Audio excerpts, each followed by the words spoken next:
আসসালামু আলাইকুম। কেমন আছেন?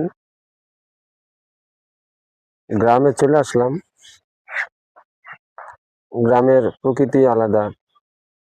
আসলে অনেকদিন থেকেই ভূমিকম্প হইতেছে ঢাকায়।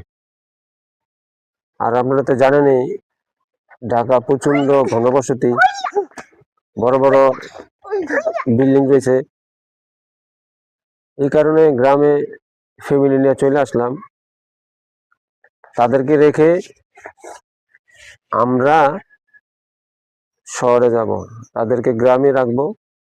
আর সামনে ছেলে মেয়েদেরকে স্কুলে এখানে ভর্তি করে দিব। গ্রামে থাকলে মোটামুটি ঝুঁকিপূর্ণটা কম। মৃত্যু আছে, মৃত্যু মানুষের অতি নিকটে। আপনি যেখানে লুকিয়ে থাকেন, সময় যখন পুড়ে যাবে অটোমেটিক আপনি যদি সিন্ধুকে থাকেন নিয়ে যাবে, রক্ষা নেই। কিন্তু সেফ থাকা ভালো, সতর্ক থাকা ভালো। সতর্ক হলে অনেক কিছু থেকে বাঁচা যায়।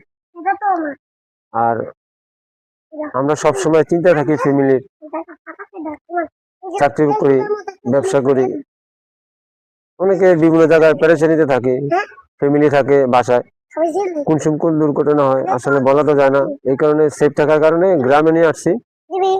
গ্রামে থাকবো, ভালো থাকবেন। যাদের ফ্যামিলি আছে অবশ্যই গ্রামে, ঘরবাড়ি থাকলে নিয়ে আসেন, ফ্যামিলি গ্রামে থাকুক।